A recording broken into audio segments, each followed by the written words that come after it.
This is the hottest phone of the year, the Samsung Galaxy Z Fold7, an all-new thin design that has really become the talk of the town, and for good reason. I'm Lishi, hi, and as a previous Fold user, I mucked around with a bit of the Z Fold 3 and I used the Z Fold 5 for a full year. I think I'm pretty equipped to say that this is the best iteration of the phone, and it's even more usable than before. The new design has bettered the front display's usability. It now has a 6.5-inch display.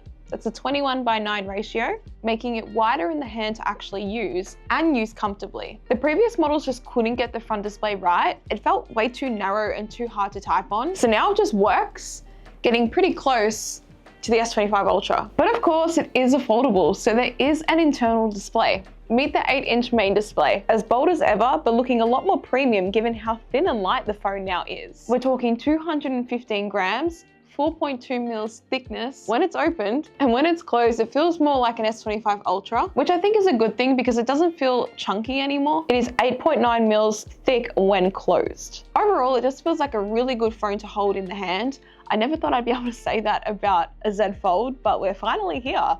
I really like it. So what about what's on the inside? The Galaxy Z Fold 7 now has the Snapdragon 8 Elite for Galaxy chip, which is the same one that is in the S25 Ultra. Tried and true, this chip is great for all kinds of users, but it really does shine the most when you are multitasking or mobile gaming. The model that I have here is a 256GB, which does have 12GB of RAM, and that is the same for the 512GB, but the 1TB, that has 16GB of RAM. It's essentially a computer in your pocket, and with Samsung DeX, you can actually make that a reality. But Samsung did give us a bit of a reality check though, and that is with the removal of S Pen compatibility with the Fold. Before I say anything further, leave a comment down below if you are an S Pen user or if you're not. I love the S Pen and I do use it. Nowhere near enough though. So I was more upset about the announcement of no S Pen support, probably a bit more than what I should have been. There are times where I do sign documents or work on photo edits and thumbnail creations from my phone. The S Pen comes in really handy for that, for those really precise adjustments. But the more that I think about it, the happier that I am that they actually removed that layer in the screen to make this phone a lot more thin. The thought of having a tablet in your pocket though, that's a good one. Being able to pull this out and essentially have a hybrid of your phone and a tablet is pretty amazing. A device like this really fits into my lifestyle because I do travel a lot, and I choose not to bring my iPad with me on flights because I'd rather free up a little bit more space and weight in my carry-on, considering I'm usually taking camera gear and stuff like that. So if I didn't even have to worry about bringing an iPad for entertainment or even think about it, the thought, if that was non-existent and I just relied on this, I would be so happy because it is my phone at the end of the day, and then I can just open it and watch my stuff on flights, or if I'm out and about and want to watch YouTube, it's all here without having to bring a separate device. It's so much less bulky. I can just fold it up when I'm done, put it in my pocket, put it in my bag, and it's going to take up no space.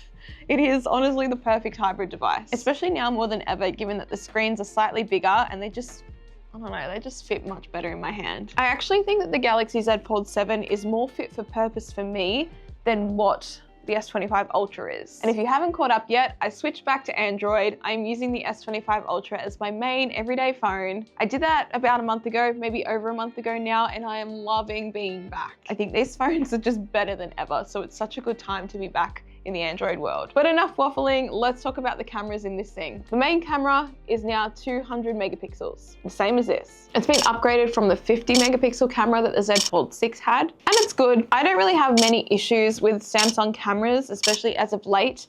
The only thing I will say is that sometimes it can overexpose itself, but messing around with the exposure slider in the camera is fine. Like, I can make that work for me. There is still a 10 megapixel telephoto and a 12 megapixel ultra wide on the Z Fold 7. They haven't been upgraded, and both displays have a 10 megapixel selfie camera on the external display and the internal display, and they are not my favorite. I just think they're pretty average. That's why I love with the Fold that you have the ability to shoot with the rear camera and flip it around so you're using the front display as your viewfinder. You can see everything you're taking whilst using the best camera that you've got on the phone. Although I will say that experience, it's so much better with the flip. I do find this really awkward to kind of like hold, because you kind of just fingers all across the screen, you're smudging it. I don't know, it's a bit of an awkward hold. Still really cool that you can do it, but I just think that the Z Flip is much better for that flex mode experience. The last thing we can't ignore though is the table wobble. Look, I get it. At the moment, they can't really shrink down the cameras to match how thin the phone is, but this is actually really off-putting.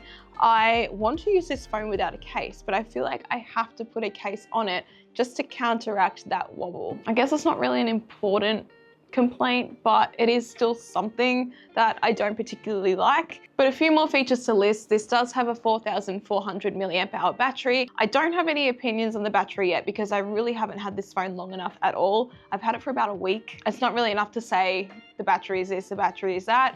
All I know is that my S25 Ultra has a 5,000 milliamp hour battery, and that gets down to about 17% by 7 p.m. at night with everyday use and having all my settings up high because I like my brightness high and I have my refresh rate up high. There are also a few colors to choose from aside from this blue shadow, which is absolutely gorgeous, but there is a jet black, the silver, and also an online exclusive, which is the mint. And the price.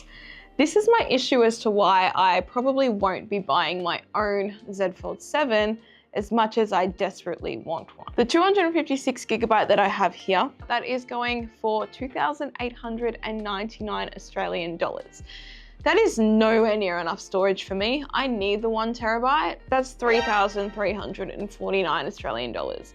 I just can't justify that money when I already own the S25 Ultra, even though I still feel like the Fold is a much better daily experience for me and for work too. I feel like it's a lot more useful. That's a lot of money to ask of a phone in this economy. So yeah, I'm probably not going to get my own, even though I really want to. So my advice to consumers, this is a fantastic phone, but if you already own a Z Fold 6, I don't necessarily think this is worth the upgrade. I think if you're coming from a Z Fold 5 or anything before that, 100%, this phone is going to outperform those by far. You're going to really love the experience. And the only other thing I will say is if you do have a Z Fold 6 and you want to experience that really thin and lightweight phone, then sure, upgrade to this because aesthetics wise and the way it feels so much better than the Fold 6. I love how light it is. I love how thin it is. It just feels really premium, and that chip upgrade is always going to be a nice touch too. But if you are wanting that S Pen experience, of course, don't buy this. Get a Z Fold 6 if you want to stick with the foldables, of course. Otherwise, the S25 Ultra is going to be the next best option, of course. If you like this video, consider subscribing because I look forward to talking more tech with you in the next video. I don't want to give you back.